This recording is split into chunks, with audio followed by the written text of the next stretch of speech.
저는 예전에 갓생 비즈니스에 대해 비판한 적이 있었습니다. 당시에는 해당 비즈니스의 특징을 위주로 가볍게 비판했지만 이 갓생이라는 개념은 사실 꽤 깊게 들여다보아야 할 시대의 화두입니다. 이런 유행의 기저에는 완벽주의 심리가 자리하고 있습니다. 이 심리가 최근 남성들에게는 알파남 신드롬, 여성들에게는 갓생 브이로그로 다가온 것이죠. 지금은 비판의 목소리도 다소 접할 수 있으나 우리 삶에 조금씩 스며든 완벽주의는 쉽사리 그 색이 빠지지 않고 집단적인 심리로 자리 잡았습니다. 그리고 그것이 대중문화에 끼치는 악영향은 상당합니다.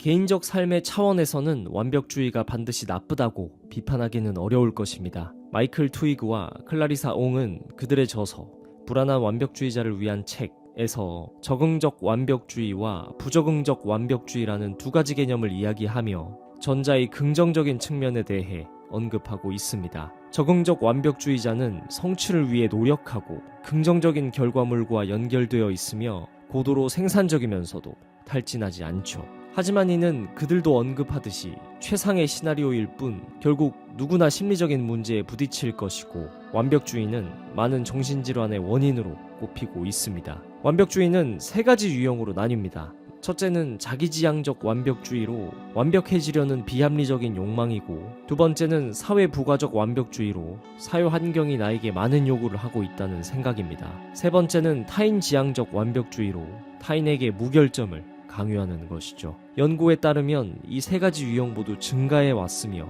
이 중 사회부가적 완벽주의는 크게 증가했습니다. 1989년에는 9%의 청년만이 사회부가적 완벽주의자 경향을 나타냈으나 2017년까지 그 수치는 2배로 늘어 18%가 됐고, 지금까지의 실험 대상을 기반으로 하면 2050년까지 거의 청년 3명 중 1명이 사회부가적 완벽주의자가 될 것이라고 합니다. 앞선 부적응적 완벽주의와 이 사회부가적 완벽주의의 특징은 실수를 하지 않는 데 집착하고 그것을 회피하고자 하는 것입니다. 그리고 이 부분이 저는 완벽주의와 조롱중독 사회가 이어지는 접점이라고 보았습니다. 인터넷과 SNS의 발달이 표현의 자유를 확대시켰다고 보는 문헌이 많지만 개개인에 있어서는 자기 표현에 대해 상당한 심리적 위축을 가져왔습니다. 여러 주장을 펼치는 크리에이터와 댓글을 작성하는 시청자는 그 방식의 적극성의 차이가 있을 뿐 대중의 시험대에 생각을 올리는 것은 동일합니다. 그 생각의 표현이 다수 혹은 특정 집단에게 비판받을 만한 것일 때 다른 공간으로 옮겨가는 속도나 비난의 정도를 보자면 위축되지 않을 수 있는 사람이 있을까 싶습니다. 이런 상황에 집단적인 완벽주의가 더해진다면 개개인의 다양한 생각이 표현되는 것은 꽤나 제한적입니다. 특정 집단을 자극하거나 중론이 아닌 의견을 낸다면 비난과 조롱이 쏟아지는 것은 일도 아니죠. 이런 심리적인 위축을 느껴볼 수 있는 대표적인 3가지 현상은 다뤄주세요, 권위를 기다리기, 댓글 먼저 확인하기입니다. 자신의 대략적인 의견을 밝히면서 유튜버에게 의견을 물어보는 것은 충분히 적극적이지만 단순히 다루어달라고만 하는 것은 그 저의를 짐작하기 어렵기 때문에 안전할 뿐더러 적어도 특정 권위나 집단의 의견을 먼저 확인하는 수단이 됩니다. 비슷하게 어떤 권위가 의견을 내고 나서 그것에 동조하는 것 또한 그 권위의 강력한 정도만큼 안전한 방법입니다. 이것은 특정한 의견이 특정한 타이밍에 집중되는 현상으로 느껴볼 수 있습니다. 집단과 군중은 그 자체로 하나의 권위입니다. 댓글을 먼저 확인하는 것은 저도 가끔 무의식적으로 하다가 스스로 깜짝 놀라기도 하는 행위인데요. 의견이 대립되는 주제에 대해서 중론을 먼저 확인하는 것은 인간 본능이기도 하겠지만 그 정도가 심하다면 사회부가적 완벽주의의 측면을 발견할 수 있습니다. 나의 의견이 다수인지 소수인지 먼저 파악하고 그 뒤에는 맞설지 동조할지 관망할지를 선택할 수 있다는 것에서 3가지 방법 모두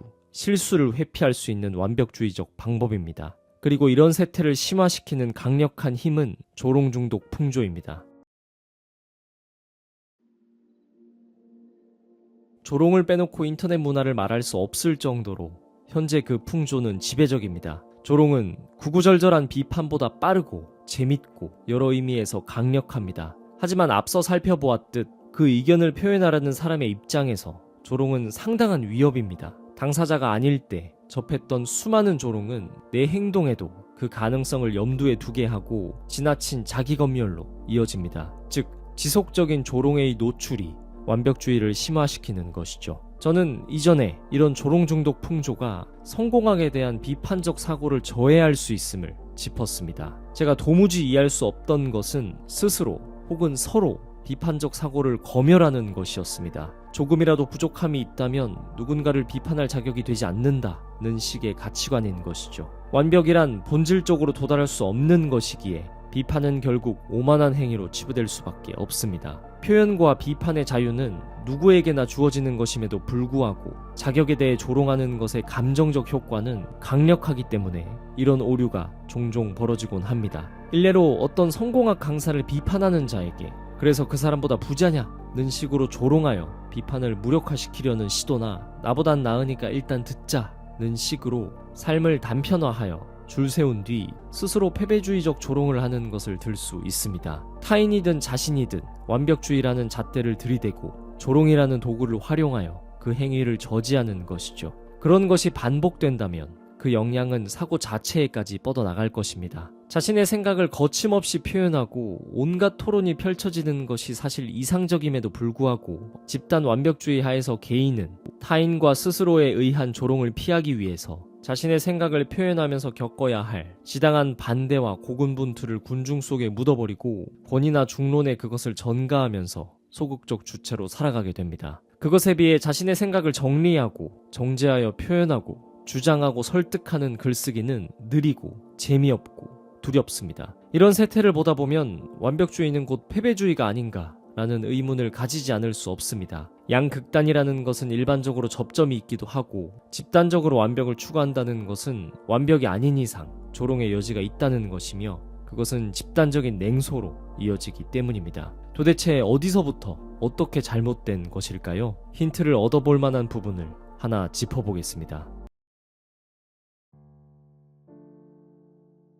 현재 선망되는 완벽한 삶의 중대한 요소 중 하나는 조속한 성공입니다. 그런 가치관 아래 전통적이고 느린 수단들의 가치는 평가절하되거나 외면받기 마련입니다. 예를 들어 자기개발 크리에이터라면 1, 2년 안에는 적어도 괄목할 성장을 보여야 하고 3, 4년 안에는 성공으로 증명해야 할 것입니다. 이렇게 빨리 잊혀지는 시대에 만약 10년 뒤에 성공한다면 도대체 누가 기억하겠습니까? 그런 조급함은 우리의 눈을 코인과 지식사업으로 돌리기에 충분했습니다. 마리겔님이 인용하셔서 인지도를 얻은 논문, 밈과 신조어로 읽는 인터넷 커뮤니티의 부족주의에서 이와 비슷한 논의를 살펴볼 수 있었습니다. 저자는 논문에서 오늘날의 모든 성취와 성장 서사는 롱텀 피드백으로부터 멀어지고 있고 빠르게 확인 가능한 숏텀 피드백으로서만 의미를 가진다고 말하고 있습니다. 논문에서 제시된 가즈아와 하면 그만이야는 조속한 성공을 꿈꾼다는 측면에서 완벽주의적이지만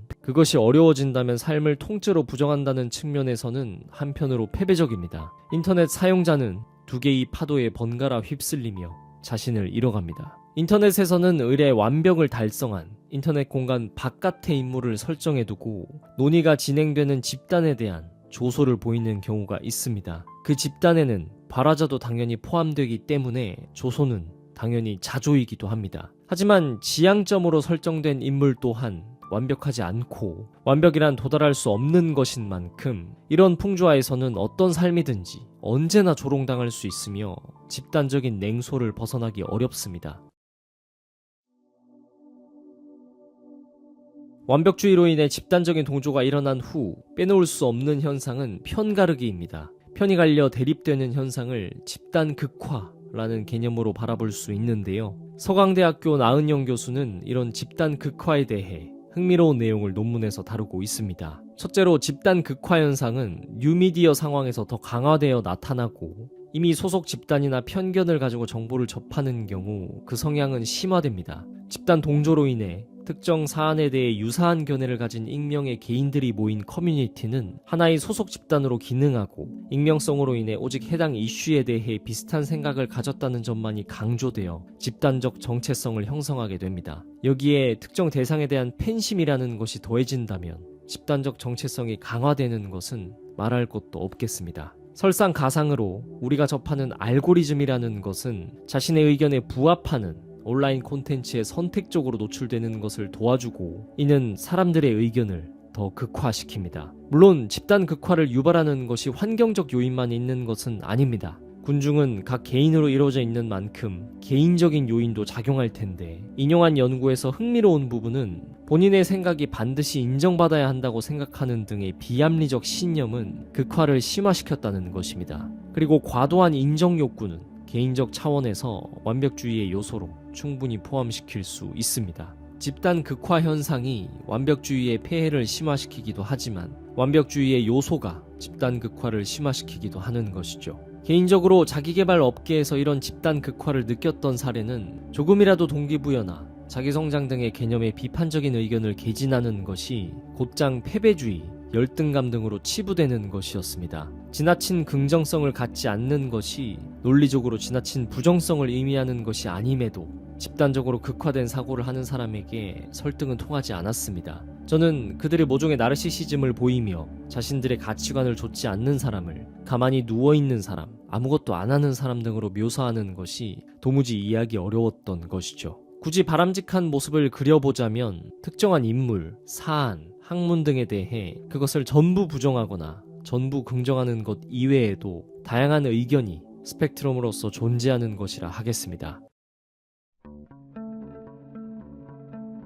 오늘 영상에서는 학문적인 바탕으로 완벽주의의 유형을 살펴보고 힌트를 얻어 집단적인 완벽주의가 인터넷에서 오히려 표현의 자유를 저해하는 원인이 될 수 있음을 살펴보았습니다. 그리고 그 중심에는 자기 검열과 위축을 유발하여 열린 사회를 가로막는 조롱 중독 풍조가 있었습니다. 우리는 단순히 조롱을 하지 말자는 식의 1차원적 논의에서 벗어나 하나의 문화로서 바라보고 다각적인 고민을 해야 할 것입니다. 더불어 그런 고민을 확장시키는 데 도움이 될 만한 훌륭한 분들의 문헌을 소개하고자 했습니다. 하나 분명한 것은 조롱의 이 관호출은 지나친 자기검열과 위축으로 이어질 것이고, 내 생각을 표현하는 위험한 행위보다는 극화된 집단 중 하나에 소속되어 안전한 조롱을 선택하는 완벽주의를 유발할 가능성이 높다는 것입니다. 하지만 당장 조롱당하는 것을 감내하더라도 거침없이 생각을 표현하자고 개인들에게 소리치는 것은 성급합니다. 조롱이 있더라도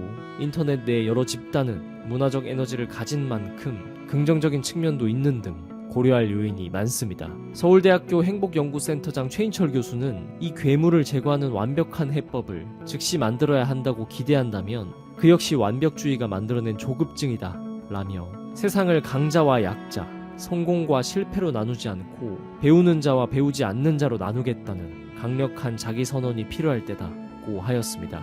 표현의 자유가 있는 민주사회에서 온갖 의견이 첨예하게 대립하며 개인들은 끝없는 토론을 통해 합을 찾아나가는 것이 바람직한 모습이겠습니다. 현 상황에 대입해본다면 성공학을 전부 긍정해버리거나 부정해버리는 것이 아닌 온갖 다양한 의견이 스펙트럼 상에 존재해야 하는 것이죠. 우리가 유일하게 나눠야 할 건 성공학과 반성공학이 아닌 대중문화를 저해하는 쪽과 저해하지 않는 쪽일 것입니다. 그리고 그 차이는 이따금씩이라도 돌아볼 수 있는 자기반성의 가능성입니다. 그런 가능성을 보이는 집단은 어떤 의견을 가지고 있더라도 집단 사고를 넘어 집단 지성을 발휘할 수 있을 거라 믿어 의심치 않습니다.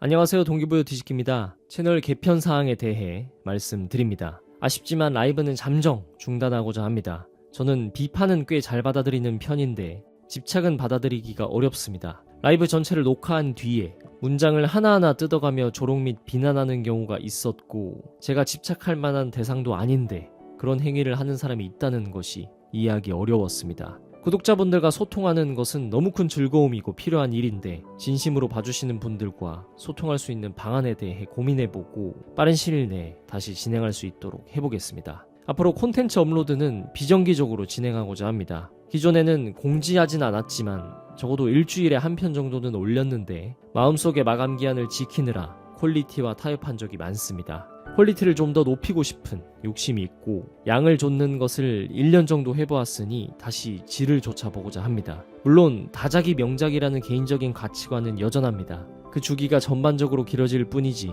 제가 쉬거나 하는 것은 아닙니다. 그 방증으로 채널 배너의 콘텐츠 완성도를 자주 업데이트할 예정입니다. 콘텐츠는 우선 3가지로 개편하여 번갈아 업로드하고자 합니다. 오늘과 같은 동디 에세이, 기존에 하던 것과 같은 성공학 비판, 그리고 멤버십의 실천 툴 3가지입니다. 번호를 붙여나가며 체계적으로 업로드하고자 하고 추후 개편이 또 있다면 공지 후 진행하겠습니다. 성공 포르노 비판은 계속됩니다. 도덕적, 법적 문제는 없으며 이는 사이버 불링, 레카 등과 전혀 다른 것입니다.